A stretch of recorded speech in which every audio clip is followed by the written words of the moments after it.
this lesson we are going to learn how to answer IELTS Academic Writing Task 1, namely how to describe a line graph. I'll give you all the essential information to give a Band 9 answer. So let's take a look at the given line graph.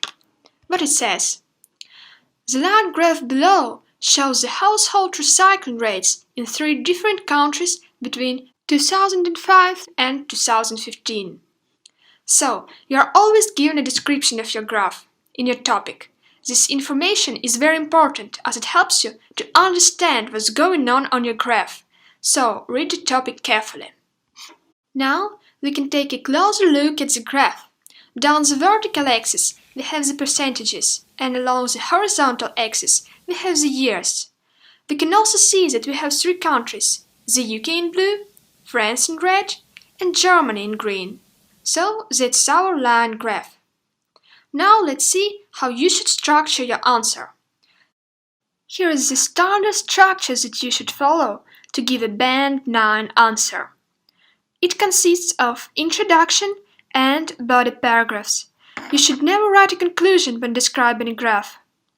So, the first paragraph you write is your introduction. After that, you start writing your body paragraphs. In your body paragraphs, you should, first of all, give something called a general overview. Secondly, give the detail. Now, let's see how you should write each paragraph in order to produce a Band 9 answer. For the introduction, you need simply to paraphrase the information from your topic. It should not be longer than 2 sentences. You see, you need simply to tell what your graph shows and for what period of time. And here is how I wrote it. The line graph illustrates the regional household recycling rates in the UK, France, and Germany from 2005 to 2015. As you see, the first 2 words were kept the same. I didn't change the line graph, and you should never ever change the type of your graph, because it will lose the meaning if you do so. So, if you have a table, keep the table. If you have a bar chart, keep the bar chart. And if you have a diagram, keep the diagram. I had the line graph, I did not change it, and after that comes the verb. And the verb can always be replaced with a synonym.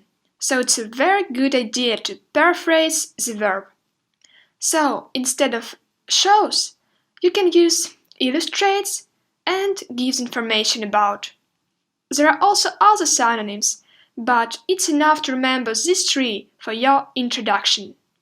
After that, I expanded the phrase household recycling rates into regional household recycling rates according to the graph. So you see, I look at my graph and I look at my topic at the same time. And I include all the key information from my graph and from my topic into my introduction. After that, I list the countries. Instead of simply saying 3 countries, I give the specific names. I say the UK, France, and Germany. And it's a very good technique to give the names, as you should be very specific when introducing the graph. So, always try to list countries in your introduction. Finally, we have a time period, which you should always give when it's possible.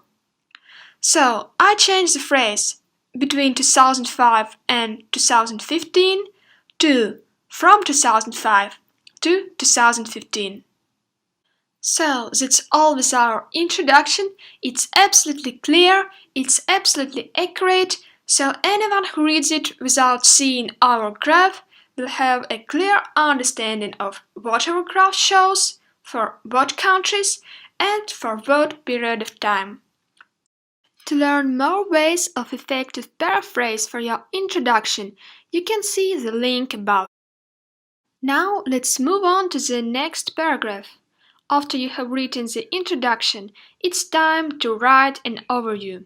An overview is a paragraph that contains all the key information from the graph. When given an overview, you should not state any specific details. you should simply write what's happening on the graph overall. So, no dates, no numbers, no percentages in your overview, just general trends. So, let's take a look at the key features on our graph.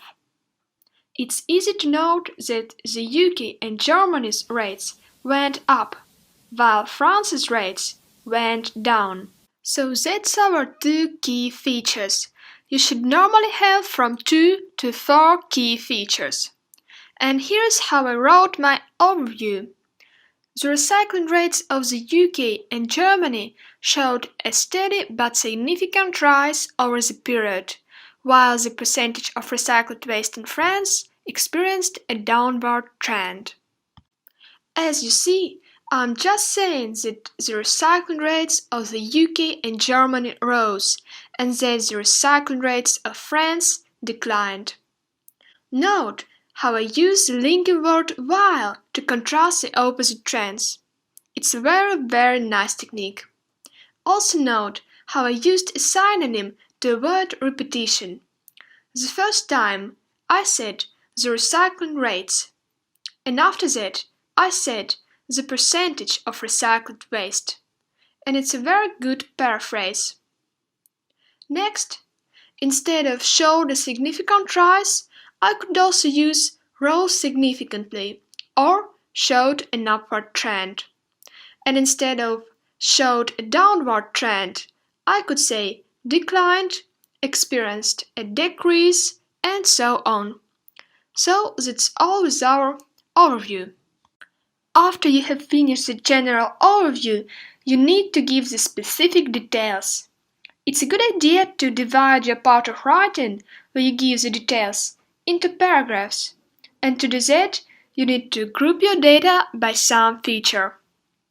In our case, we could group data in two ways.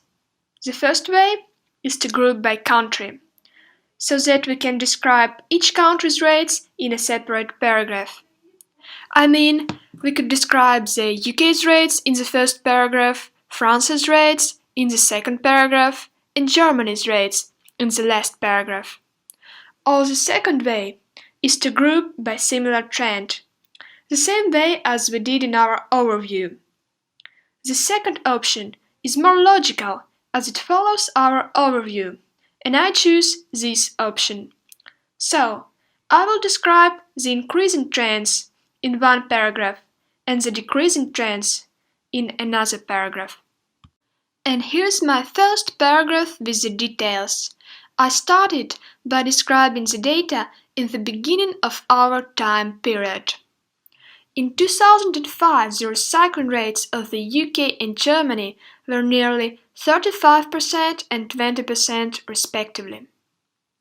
After that, I describe how Germany's rate changed, providing the percentages in some important points, and in the end of our time period. Germany's rate increased sharply throughout the period, exceeding France's rate in 2009 and reaching almost 60% in the end of the period. You see, I chose the point where Germany's rate outraces that of the French to be important, but it's up to you to choose your important points. However, you should always indicate the percentages in the beginning and in the end of your time period. And finally, I describe how the UK's rate changed. In the meantime, the percentage of recycled waste in the UK grew to 40% in 2007 and then remained steady until 2009. During 2009-2011, it experienced a rapid surge to more than 50% and continued with a gradual increase to 60% in 2015. And here's my second paragraph with the details.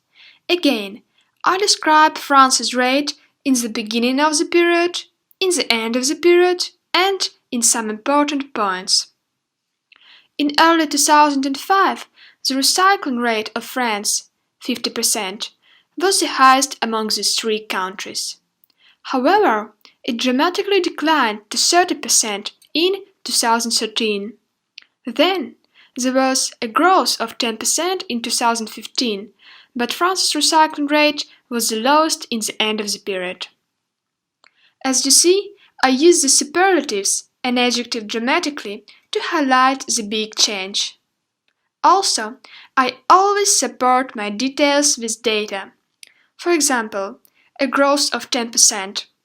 And you should support your writing with enough data too.